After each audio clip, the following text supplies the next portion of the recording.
Izin Bu, Yudi masuk Bu. Atos, Pak Yudi. Udah belum ya?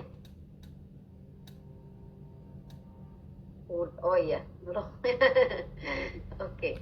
Siapa lagi yang belum? Gisela Novalita? Gisela Bu ya hadir. Oke. Siapa lagi yang belum ke absen? Izin Goldi Bu. Oh iya, belum kelihatan nih di layar Ibu. Iya, oke. Dokter Goldi ya. Izin ya Ibu. Muhammad Goldi Fikri. Terus siapa lagi? Oke, Salsabila Hasbullah.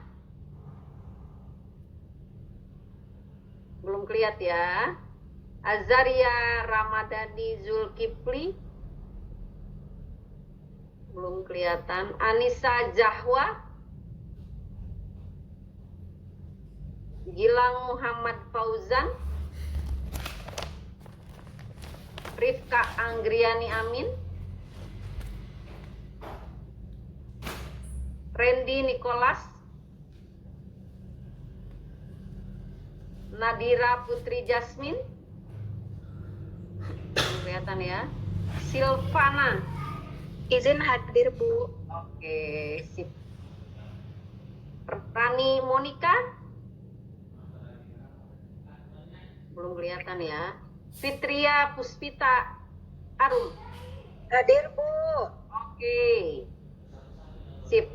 Sambil nunggu yang lain, sementara persepsinya Ibu simpan. Oke, kita foto dulu buat dokumentasi perkuliahan kita terakhir sebelum UTS ya. Jadwal UTS-nya sudah dapat belum? Belum Bu. Dari admin belum ya? Belum dikasih ya. Dan ya, nanti Ibu taruh ke Pak Firman ya, atau Pak Ferdi ya. Apa ada break dulu 1 minggu atau langsung di minggu depan ya? Ibu belum tahu. Nanti bisa info ke Pak Ade biar diinfo ke yang lain kalau Ibu udah dapat info ya. Siap. Oke, semua lihat kamera. Yang belum kelihatan, Dr. Roni Pandiaksa belum? Oke, 1, 2. Oke. Sip. Sekali lagi, 1, 2. Oke. Oke, sebentar. Ibu buka dulu materinya.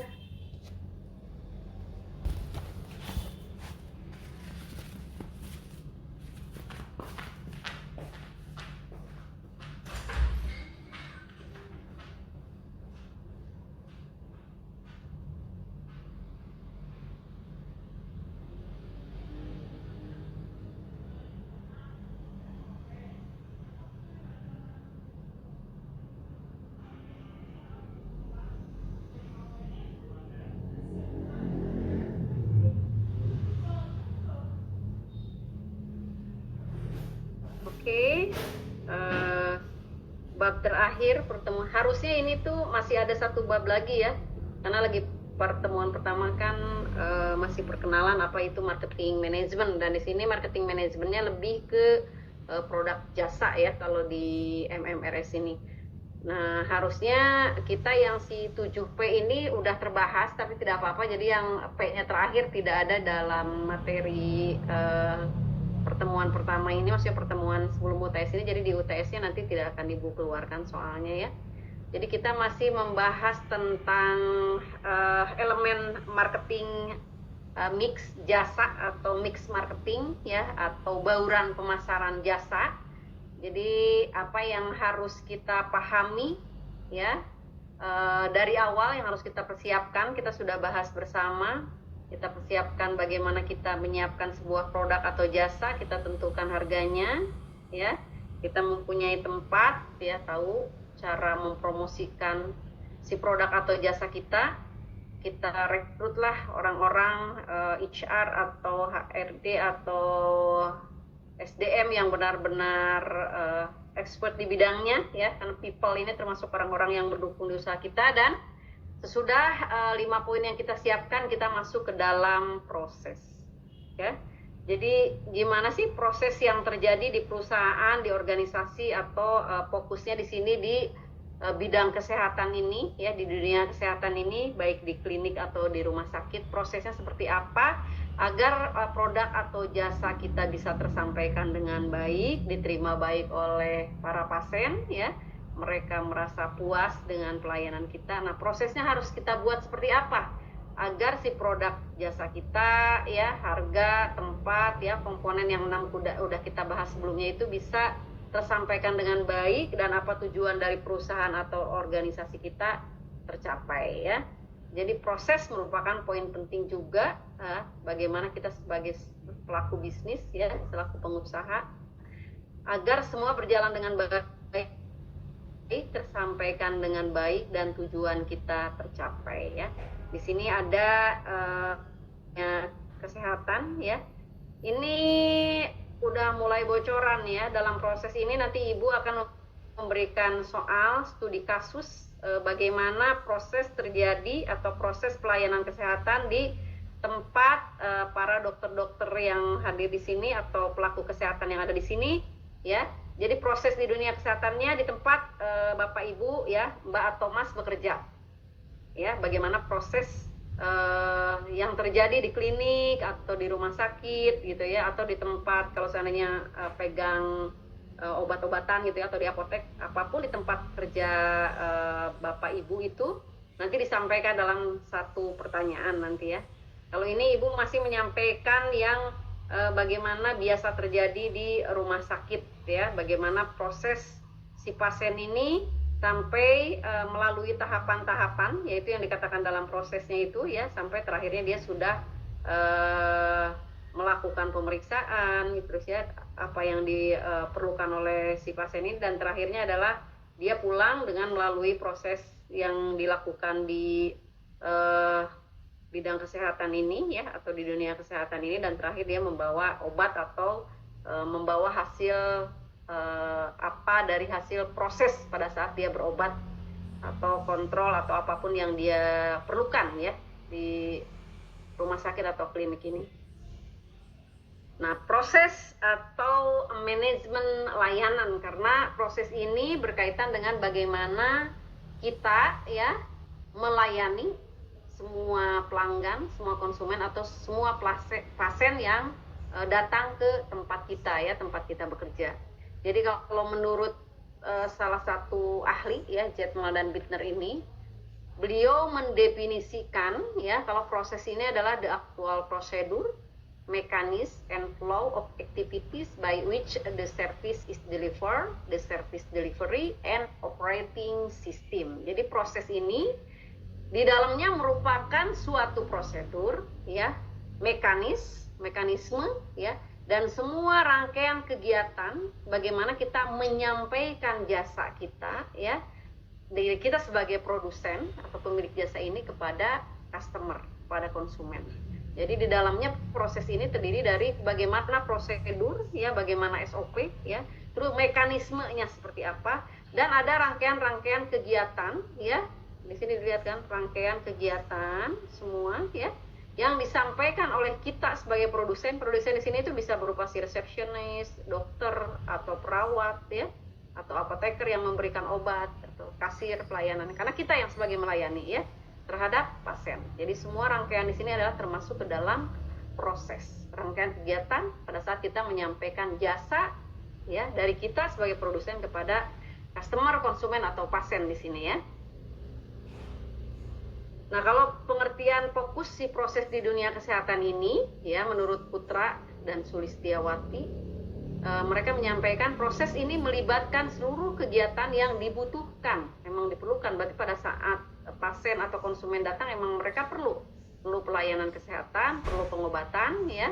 Jadi menghasilkan produk jasa pelayanan kesehatan yang terbaik bagi konsumen. Jadi otomatis pada saat kita menyampaikan proses di dunia kesehatan ini tuh si konsumen ini, si pasien ini emang merasakan bagaimana mendapatkan jasa pelayanan dari kita dan yang terbaik. Jadi kalau seandainya mereka mendapatkan dalam proses ini pelayanannya tidak sesuai dengan keinginan, kebutuhan atau ekspektasinya mereka, berarti pelayanan kita tidak berhasil ya, tidak termasuk ke dalam proses. Karena di proses ini dianggap berhasil kalau si produk jasa pelayanan kita itu tersampaikan dengan baik ya, bahkan terbaik di sini beliau menyampaikan.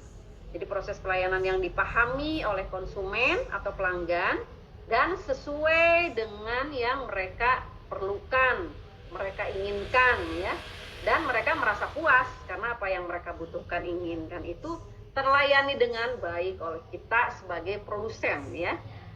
Jadi emang jasa mah dibilang ya susah-susah gampang. Kalau produk pada saat dijual mereka puas dengan barang yang mereka perlukan, selesai, balik syukur gitu naon gitu ya.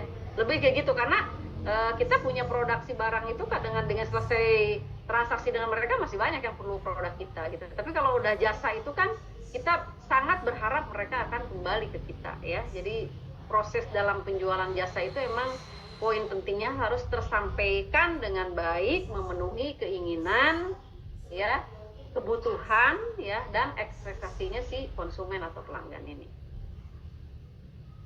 Jadi si proses ini semua, jadi tidak hanya satu aktivitas saja tapi gabungan dari semua aktivitas ya. Di dalamnya yang tadi disampaikan dari awal ada prosedur, ada jadwal sesuai. Makanya suatu hal yang membuat salah satu konsumen atau customer atau pasien kecewa itu jadwalnya itu menyalahi atau tidak sesuai dengan yang disampaikan ya. Ibu datang jam 7 gitu ya, baru dilayani jam 9 atau bahkan jam 10. Nah itu kan salah satu aktivitas saja dari prosedur yang kita gabungan sebuah proses sudah mengecewakan mereka ya. Nah terus dari prosedur, jadwalnya, terus pekerjaan ya, apa yang harus dilakukan, dieksekusi, dikerjakan ya, terus mekanismenya dan semua aktivitas yang berlaku atau dilakukan ya, bagaimana dalam menyampaikan jasa pada konsumen tadi. Jadi dalam proses ini ada hal penting yang harus kita perhatikan, yaitu complexity, yaitu berhubungan dengan langkah-langkah atau tahapan pada saat kita menyampaikan jasa, pada saat kita proses menyampaikan jasa ya. Yang keduanya adalah divergent, ini berhubungan dengan perubahan dalam langkah atau tahapan proses yang kita lakukan ya, dari produsen ke konsumen ya. Nah, proses ini difokuskan pada proses manajemen pelayanan kesehatan ya, karena kita fokus di sini melayani orang-orang yang kebutuhannya mereka minta dilayani dalam jasa kesehatan ya. Mereka ada kendala, ada yang mereka rasakan tidak nyaman atau bahkan sudah sakit gitu ya. Jadi mereka emang perlu pelayanan agar badannya mereka sehat ya, atau sakitnya tidak berasa lagi sama mereka gitu ya. Jadi emang sangat dibutuhkan ya.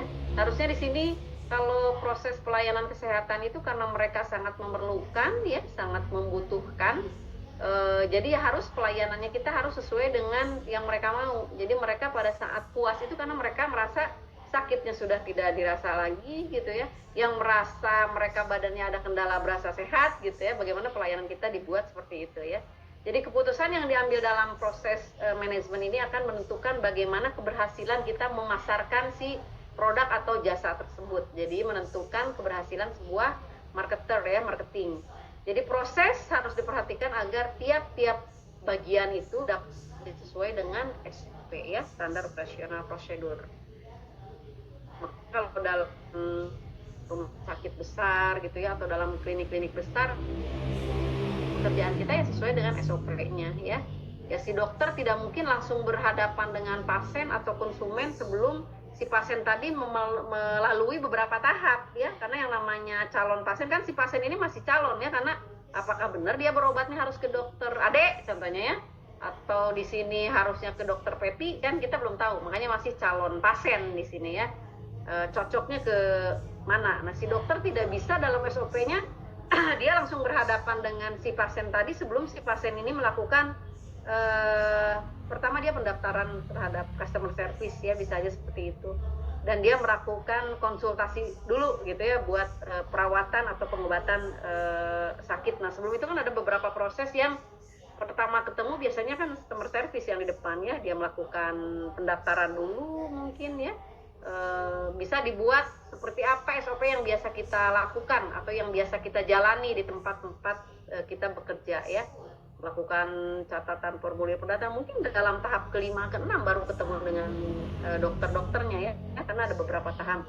Contohnya sesudah mengisi formulir bisa aja si pasien ini karena baru customer baru atau pasien baru dia diberikan kartu member card gitu ya, atau rekam medis lah, dan apa yang harus dilakukan bisa aja seperti itu ya. Dan ya mungkin Bapak Ibu Mas Mbak lebih paham di sini ya bagaimana sebuah SOP di perusahaan. Loh, kok hilang ya ini ya?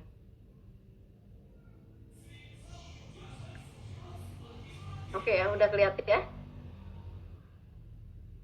Ya, jadi diperhatikan agar tiap bagian dapat bekerja sesuai dengan SOP masing-masing di tempat perusahaan atau rumah sakit atau klinik atau jasa kesehatan tempat Mbak atau Mas bekerja di sini ya.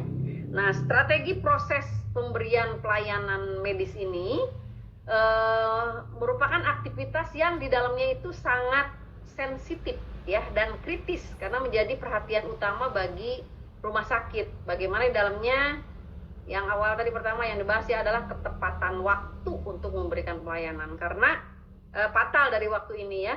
Mungkin kalau hanya konsul dulu gitu ya, atau pengen ngecek ya apakah ada kendala kan di badan kita, ya mungkin itu tidak terlalu berkendala. Tapi fatalnya dalam ketepatan waktu itu pada saat datang itu emang si pasien itu udah sakit gitu ya, dan perlu tindakan yang cepat. Masih ditemukan kita beberapa rumah sakit yang prosedur untuk melakukan tindakan itu ngejelimet di dalamnya ya.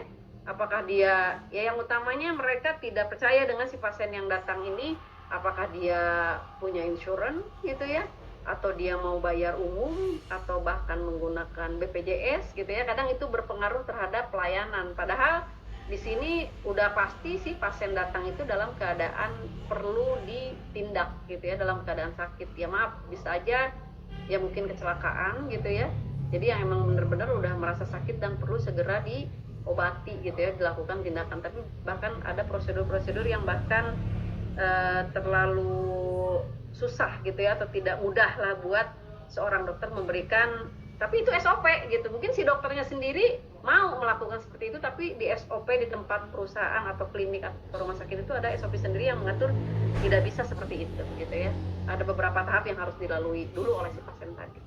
Sedangkan kepuasan pelayanan yang diberikan kepada pelanggan atau pasien oleh rumah sakit itu adalah merupakan perwujudan dari tanggung jawab sosial ya. Makanya tadi mungkin si dokter-dokter di sini mah ya ibu percayalah, semua juga yang namanya dokter itu kan ibu udah bilang juga ya, nggak beda jauh dari guru gitu ya, pahlawan jasa, tapi kadang tidak ada penghargaan gitu ya. Nah saat ini kan manusiawinya sebagai makhluk sosial ya ingin segera bertindak pada saat ada pasien gitu ya, atau siapa yang kena musibah kan segera dilayani. Tapi nah kakunya karena ada beberapa aturan yang membuat tidak bisa seperti itu gitu ya, ada melalui beberapa tahapan yang harus dilalui baru bisa melakukan tindakan. Nah ini ya padahal ini merupakan perwujudan dari tanggung jawab sosial ya dari seorang dokter tadi, dan hal ini bisa menyikapi bagaimana persaingan yang ketat antar rumah sakit. Jadi kalau seandainya pelayanannya tadi tidak pas respon gitu ya, atau bahkan mungkin tidak diindahkan, bisa aja ya karena tidak tahu ini yang bayarnya siapa gitu ya, atau kan ada juga beberapa rumah sakit yang masih melakukan seperti ini gitu ya. Padahal kalau kita ingat yang Pak Ade juga pernah nanya waktu itu, bagaimana banyaknya kompetitor persaingan di kiri kanan kita gitu ya, bagaimana si konsumen atau pasien percaya ke kita ya, memberi kepercayaan ke kita gitu ya, secara pelayanan kita ya tidak bisa sesuai dengan ekspektasinya mereka atau keinginan kebutuhan mereka gitu ya. Nah ini harus dibuat SOP-nya seperti apa ya, dianggaplah Bapak Ibu di sini ya, Mas Mbak di sini nanti yang pemilik rumah sakit, jadi harus tahu SOP-nya dibuat seperti apa, prosesnya dibuat seperti apa agar mereka mempunyai trust ya, percaya terhadap kita gitu ya. Harus dibuat, itu PR kita semua nanti ya. Nah, jadi proses ini yang baik kalau di dunia kesehatan ini, bagaimana kita melakukan evaluasi terhadap SOP yang berlaku. Ya, berarti balik lagi yang tadi Ibu rada ngadongin kayaknya, men-SOP-nya terlalu kaku, terlalu ketat gitu ya. yaitu bisa menghilangkan kepercayaan konsumen dan konsumen beralih ke kompetitor lain. Jadi kalaupun seandainya ada SOP yang sudah dibuat ya oleh top leadernya kita atau manajemen kita, top up manajemen, bisa aja kita melakukan evaluasi, kita kasih masukan. Mungkin grade-nya dokter di sini dianggap karena ada langsung dengan ownernya, ya para direktur rumah sakit, dokter posisinya di keempat. Tapi yang berhadapan langsung dengan konsumen kan dokter. Jadi kita kasih masukan ya ke top manajemen tadi, top leader tadi, tolong lakukan evaluasi. Karena kejadiannya kemarin adalah seperti ini, gitu ya. Jadi SOP ini adalah masukan juga dari siapapun yang langsung berhubungan dengan konsumen atau pelanggan, karena mereka yang lebih tahu persis keadaannya seperti apa yang diperlukan oleh para konsumen atau pelanggan atau pasien tadi. Ya. Nah, SOP ini dilaksanakan juga di semua bagian pelayanan sesuai dengan arah perkembangan teknologi ya saat ini. Ya contoh ya dari yang customer service-nya benar-benar masih manual gitu ya, konvensional, dilakukan pendaftaran ditulis gitu ya, di entry-nya masih manual, ya itu juga mempengaruhi karena kan kecepatan waktu ya. Tapi kalau kita mengikuti arah perkembangan teknologinya, SOP-nya sudah disesuaikan dengan teknologi yang ada, itu mempengaruhi cepat juga ya.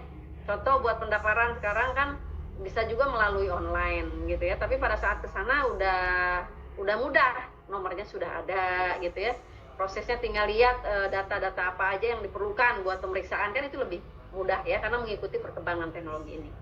Nah, poin selanjutnya adalah mengimplementasikan semua SOP tadi dengan benar ya oleh SDM ya, oleh yang poin ke-5 berarti oleh people ya di semua bagian. Karena tetap SOP itu dilaksanakan oleh kita ya sebagai SDM, HR-nya di perusahaan, di rumah sakit atau di klinik itu. Nah, yang poin terakhir itu akan menambah kepercayaan dan keyakinan pasien atau konsumen atau pelanggan, mereka percaya dan yakin ya untuk berobat ke tempat kita ya, karena prosesnya sudah tahapannya dilakukan dengan proses yang baik di dunia kesehatan ini. Jadi tahapannya harus melalui seperti ini ya, agar nantinya next si masyarakat itu berobat ke kita, kembali ke kita karena sudah trust ya terhadap pelayanan di kita ya, sudah cocok dengan SOP yang dilakukan di rumah sakit kita ya. Nah, ini contoh sebuah SOP di rumah sakit di sini ya, bagaimana mereka melakukan pelatihan SOP rumah sakit ya, lakukan BIMTEK contohnya ya, agar SOP-nya yang dibuat itu emang sesuai dengan prosedur yang memberikan pelayanan yang baik terhadap konsumen atau pelanggan. Jadi pembuatan prosedur pelayanan yang SOP-nya ini bisa meminimalisasi kesalahan dalam proses pelayanan ya, dan nanti terimplementasikan di semua bagian pelayanan. Jadi tidak hanya di dokter aja, tapi dari tahapan awal tadi ya, bisa aja dari customer service ya, front desk depan, bagaimana mereka menawarkan mengisi formulir data si pasien ya. Terus sebelum itu dites dulu kesehatan, maksudnya itu yang udah biasa kita berhadapan dengan suster dulu ya atau perawat sebelum ketemu dokter. Dan selanjutnya baru nanti, ya itu kan dibuat SOP ya. PR nih nanti bocoran salah satu soal UTS-nya adalah SOP di perusahaan, rumah sakit, klinik tempat Bapak Ibu bekerja ya.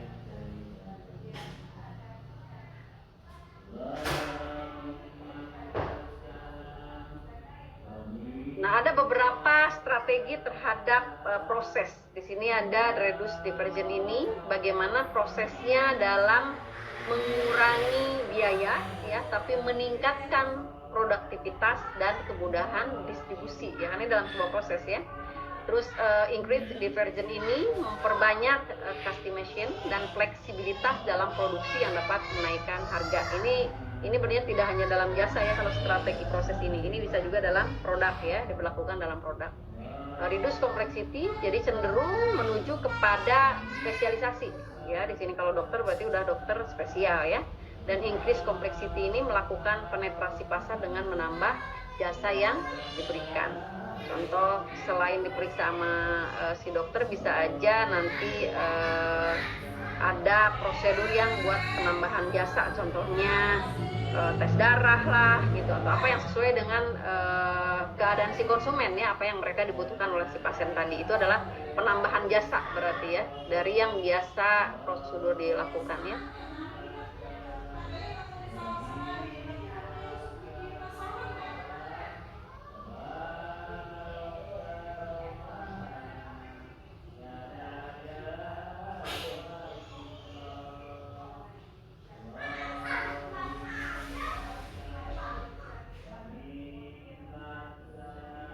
proses diawali dari yang tadi pertama itu pasti berhadapan dengan front desk atau customer service. Di sini bisa dilihat bagaimana outcome dalam hal distribusi dan logistik untuk memenuhi kepuasan atau keinginan pelanggan.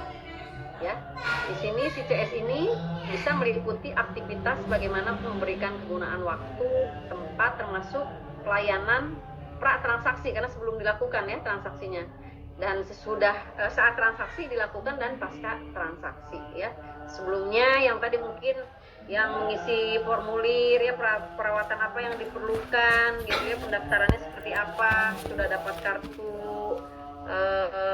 buat nanti member lah, masuk berobat, diantarkanlah oleh si CS tadi gitu ya, konsultasi dulu, dicek dulu mungkin kesehatannya oleh perawat sebelum ke dokter, biar lebih jelas nanti ke dokter tahu lah bagaimana tekan darahnya ya, atau dan lain-lain lah yang diperlukan oleh dokter.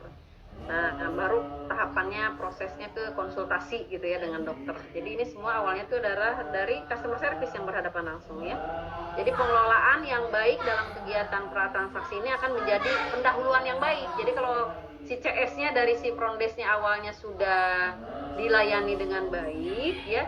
Nah, nanti pun proses selanjutnya dia karena udah enak nih dari awal gitu ya.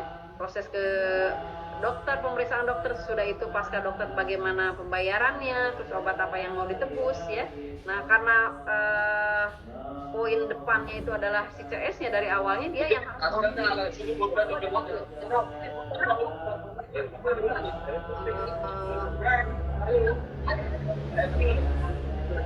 yang tidak di-mute, ibu nggak bisa mute itu. Oke ya, jadi pengelolaan yang baik dalam kegiatan transaksi ini ya akan menjadi pendahuluan yang baik untuk menciptakan pelanggan yang puas atau loyal. Jadi kalau dari CS-nya udah nerimanya dengan baik, beberapa tahapan selanjutnya pun akan dilaksanakan dari contoh nih, si dokter pas udah ke dalamnya rada agak judes atau mungkin kan basicnya dokter jarang ngomong rata-rata ya. Kecuali yang emang kita banyak tanya baru gitu jawab. Nah, kalaupun misalnya si dokternya tidak terlalu memuaskan tapi pada saat pemeriksaannya bagus gitu ya, udah beres, dia tidak banyak ngobrol dengan dokter, tapi si CS-nya bisa nerangin dengan baik, ya berarti pada saat sebelum pratransaksi karena berhadapannya dengan CS ya, nah, saat transaksinya berjalan dengan dokter, diperiksa apapun ya, dan pasca transaksi nanti mungkin ada nebus obat atau apa, dia sudah merasa puas karena awalnya sudah baik. Jadi kalau seandainya ada pembackup layanannya agak kurang serap, tapi dari awal sudah dilayani dengan baik dan paskanya juga terakhir akan berhadapan lagi dengan customer service, maka pelanggan pun akan merasa puas atau loyal ya. Nah, bahkan disampaikan menurut Christopher Laplock ini, kalau customer service itu menentukan identifikasi misi sebuah jasa ya. Penentuan sasarannya adalah penentuan sasaran customer service. Bagaimana merumuskan strategi customer service ya, dan implementasinya seperti apa. Ya, jadi emang ujung tombak banget si customer service ini ya. Jadi pengembangan marketing mix ini ya dalam si customer service ini menyampaikan si Christopher Laplock ini harus konsisten berarti ya. Integrasi ya, bagaimana integritinya mereka dan leverage. Jadi optimalisasi kinerja setiap elemen yang ada di dalam secara profesional ya, bagaimana untuk meningkatkan daya saing. Karena kalau semua ya di sini melayaninya sudah sesuai ya, mereka konsisten, punya integritas yang bagus ya, terus optimalisasi kinerja setiap elemennya dari mulai CS, perawat tadi bla bla bla, semua secara profesional. Makanya meningkatkan daya saing karena mereka tidak akan beralih ke pesaing-pesaing kita. Mereka sudah puas, pelayanan yang mereka perlukan butuhkan sudah didapat ya di sini semua. Jadi saking pentingnya sih customer service, si Christopher Laplock ini menyampaikan seperti ini. Sudah selesai materi mengenai proses, lebih simpel sih sebenarnya proses. Nah, ini Ibu akan kasih kisi-kisi buat UTS ya. Jadi buat UTS ini dari beberapa bab yang sudah disampaikan, berarti kita sudah pertemuan ke-7 ya. Yang pertama, pembahasan awal pertemuan itu apa sih marketing management ya. Kenapa di sini harus mempelajari marketing management ini, kita fokusnya di pemasaran jasa ya, atau manajemen marketingnya ke service marketing atau jasa, karena kita MMRS ini fokusnya di jasa. Walaupun poin-poin dalam pemasaran ini ya pada saat memasarkan jasa dan produk itu sebenarnya tidak terlalu beda jauh ya, tapi kalau jasa itu lebih bagaimana kita melayani, dan itu berhubungan dengan karakteristik jasa. Jadi apa perbedaannya memasarkan jasa dengan produk, karena jasa punya karakteristik sendiri ya.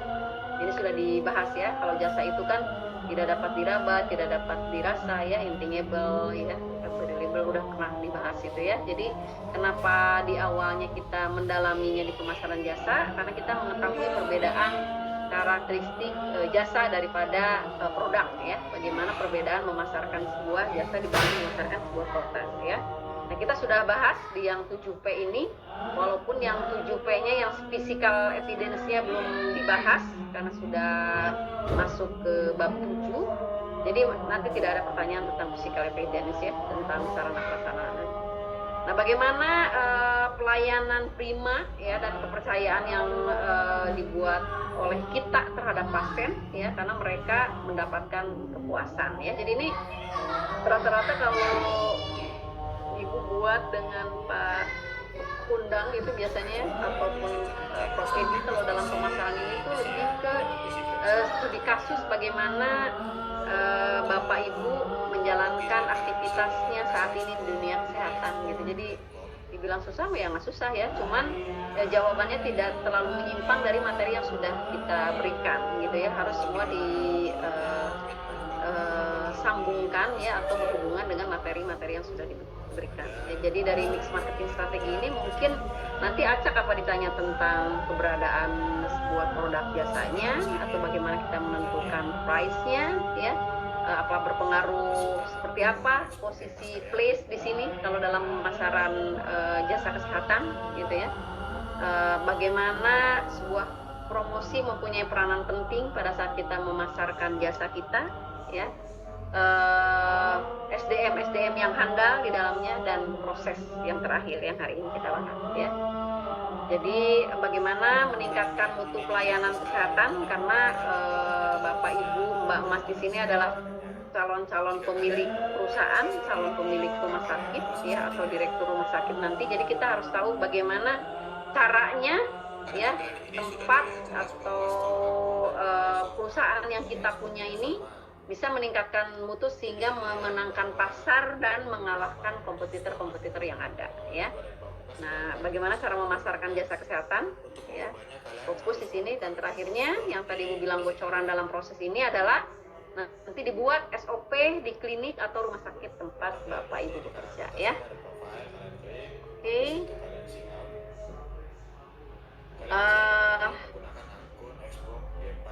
Nanti agar bisa tahu pembahasan, membuka-buka lagi materi yang sudah dikasih atau mempersiapkan buat UTS ini, jadi sikis-sikisinya dicantumin di slide terakhir di materi hari ini, saya sampaikan ke Pak Ade ya. Terus mungkin saya belum dapat kabar nih apa ada istirahat dulu seminggu atau minggu depan ya, nanti mungkin diinfokan juga. Para dokter di sini kan besok kita ini ya pilkada ya. Ya mungkin ada yang di luar kota karena ya ada juga yang semua di kota Bandung, ada yang di kabupaten ya, mungkin mau siap-siap juga ya buat pemilu besok. Oke, ada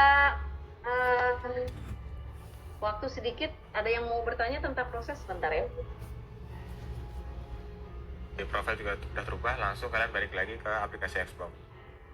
Ini bakal terupdate otomatis, tapi enaknya atau nanya kalian tentang yang kisi-kisi tadi aja, nanti buka lagi. Bu izin baru masuk. Oke Dokter Rendi, nanti di absen ya yang pas terakhir. Ayo udah teruskan tuh Pak Ade. Saya izin bertanya Ibu. Oke Dokter Fitria. Ya, terkait dengan kisi-kisi tadi Bu, terkait dengan PO pelayanan kalau saya kan kebetulan di rumah sakit, berarti PO pelayanan rumah sakit. Nah, yang minta dijelaskan itu SPO dalam hal apa ya Bu? Karena kami rumah sakit itu kan SPO banyak sekali ya Bu ya, SPO baik SPO dalam pendaftaran pasien mungkin, SPO untuk pelayanan di rawat inap, SPO pelayanan rawat jalan. Itu kan banyak sekali dan yang harus kami jelaskan nantinya spesifik di SPO apa ya Ibu ya. Terima kasih. Oke ya, Dokter Fitria ya. Hati-hati ya sambil nyetir ini di jalan. Ya, Jadi yang SOP nggak apa-apa. SOP di klinik atau rumah sakit tempat Anda bekerja ya. Di sini Ibu menyampaikan salah satu contoh SOP di rumah sakit ya di slide pertama tadi sebentar.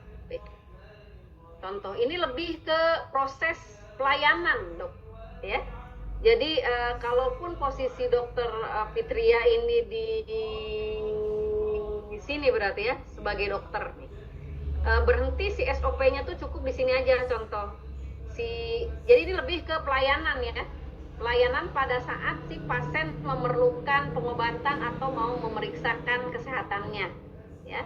Pertama mereka di rumah sakitnya Dokter Fitria tempat praktek yang pertama ketemu siapa ya, CS atau reception.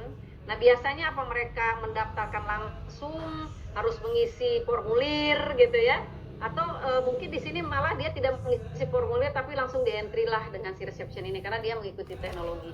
Tidak mesti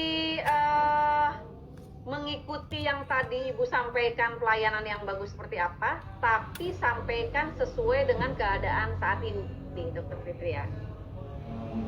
Oh, baik Bu, berarti lebih ke SPO bagaimana saat pasien datang untuk mendapatkan pelayanan di rumah sakit kita, SPO-nya kita seperti apa gitu ya Bu? Betul. Contohnya ternyata si pasien yang datang ini dia harus rawat inap, stop sampai selesai dirawat inap gitu. Jadi lebih ke yang pelayanan pertama, bagaimana si reception, si CS dan terakhir posisi Bapak Ibu di sini di mana di sana. Kalau sampai dokter memeriksa udah selesai gitu ya. Atau kalau enggak si Pak Adem ada gaduh rumah sakit di dia, nah berarti dia melakukan SOP-nya sebagai owner, sebagai pemilik. Ya. Poin terakhirnya. Itu, Dok. Ya, baik Bu, terima kasih banyak. Oke. Pak Ade, yang mau diteruskan Pak Ade? Ya Bu, jadi kalau melihat dari tadi ini berarti posisi dari customer service itu paling utama juga ya Bu ya, karena di sini dari proses ini kalau dia dari awalnya sudah si pasien sudah ya nggak suka lah gitu, udah kesananya makin udah gitu ya Bu ya. Nah ini berarti kan yang harus dikembangkan dahulu adalah memang front office lah, pokoknya sebagai yang di frontliner itu di depan gitu ya. Nah ini yang terutama itu memang customer service. Kalau di kami selain dari customer service biasanya ya di pendaftaran itu yang dua itu yang pertama gitu ya. Dan harus ada yang perlu dikuatkan di sini ya Bu ya. Nah sekarang yang benar-benar itu apakah mereka sampai ke dalam-dalamnya, artinya sampai pelayanan-pelayanan secara keseluruhan mereka harus mengetahui atau gimana sebenarnya dibekalinya maksudnya si customer service ya. CCS, betul. Oke. Ya. Oke. Tadi seperti pembahasan kita ya. Jadi yang namanya CS atau frontliner itu dia mempunyai peranan penting ya, karena dia adalah ujung tombak yang pertama berhadapan dengan customer. Bahkan si CS atau frontliner ini bisa memutuskan seorang konsumen atau customer atau pasien itu tidak berobat ke dokter ini. Bisa sampai seperti itu ya.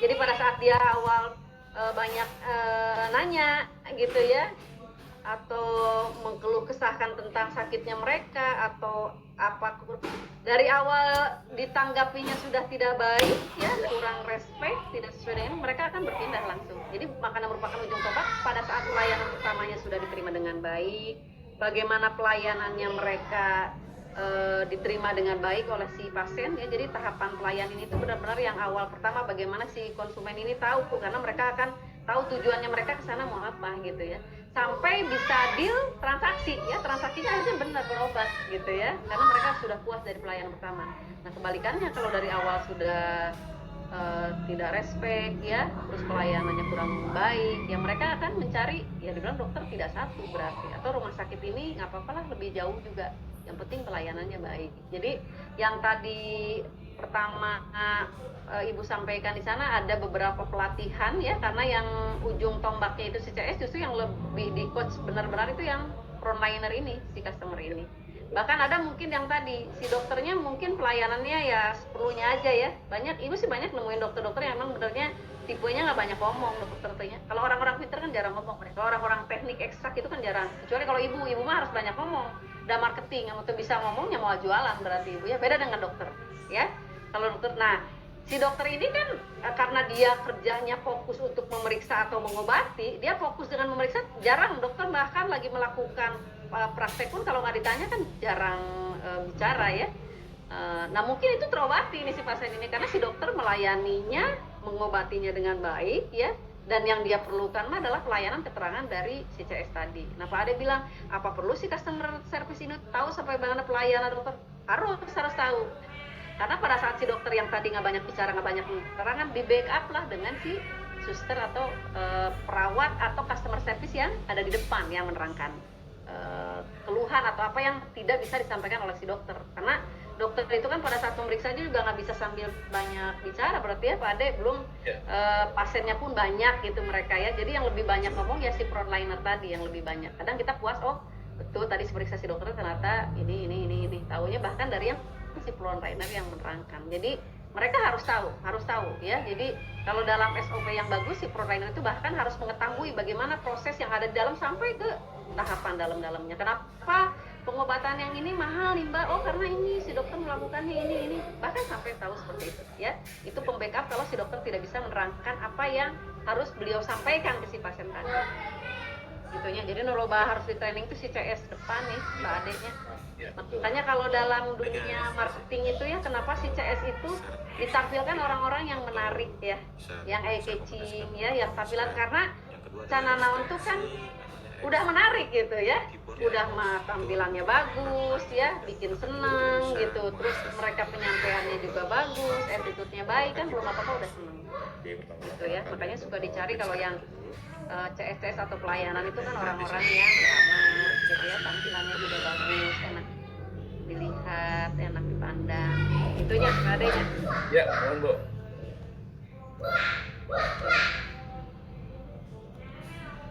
Oke, ada yang masuk belum ke absen tadi? Isi tinggal. Bentar Tinggalannya Rani Bu. Saya Bu. Okay. Halo, ya kedengeran ya. Oke. Bentar. Ya. Rani Monica ya? Iya Bu. Tadi punten Bu, tadi sedang poli Bu. Oke, siap. Udah. Izin Bu, Nadira Bu. Iya, ini baru. Izin hadir Bu. Oke, Nadira Putri Jasmine ya. Izin Anissa Zahwa Bu. Anissa Jawa nomor 1 ya. Oh ya. Oke. Terus Terima kasih. ya, Salsabila Hasbullah ada?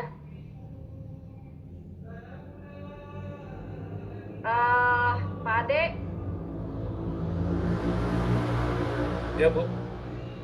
Yang Salsabila ini kayaknya pas pertemuan Ibu ada beberapa kali yang nggak masuk ya? Kemarin masuk Bu, jadi kadang-kadang Iya, suka kemarin pas sebentar masuknya, terus kemudian dia keluar lagi gitu.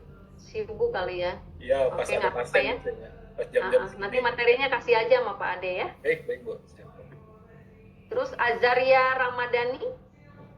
Izin hadir Bu. Oh iya siap. Oke. Gilang Muhammad Fauzan. Izin hadir Bu. Iya. Kemana heula tuh Dokter Gilang? Kurang praktek Bu. Maksudnya banyak. Oke, sambil praktek iya. Oke, nggak apa-apa. Rifka Anggraini Amin. Oke, nggak kelihatan ya. Jadi Salsabila dan Dokter Rifka.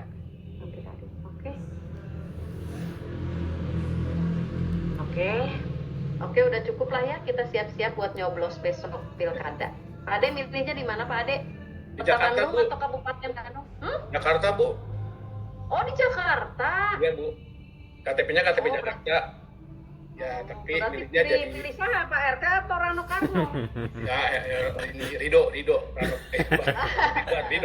Kamil. Orang Betawi bener ya. Rido. Katanya kalau di Betawi dipimpinnya harus oleh Ampang, jangan nama Akang ya. Harus Pak Roni di mana? Pak Roni, Dokter Roni di mana? Tinggal. Saya di Cileunyi, Bu. Oh, berarti Kabupaten Bandung ya. Ya, betul. Cileunyi kota apa kabupaten sih lebetnya? Kabupaten, Bu. Oh, kabupaten ya. Kabupatennya yang Soreang ya? Iya, betul. Oh, Betul. iya, oke. Dokter Feti di mana, Dokter Feti? KBB ya? Oh, Bandung ya. Iyalah, pokoknya mudah-mudahan yang terbaik lah buat pimpinan kita. Jadi jangan sampai tidak milih ya, karena nentuin buat 5 tahun kan lumayan. Oke, materi akan dikasih ke Pak Ade, mangga di-list lagi. Kalau seandainya ada yang materi belum tersampaikan, ya bisa nanti saya kasih ke Dokter Ade. Pada sehat semua. Ya berarti minggu depan kalau tidak ada break dulu berarti kita udah langsung UTS ya. UTS itu nanti tetap ketemu ibu dulu, cuman nyata kudu ditungguan atau usum niron atau kan tadi SOP juga beda-beda disesuaikan dengan tempat masing-masing ya. Jadi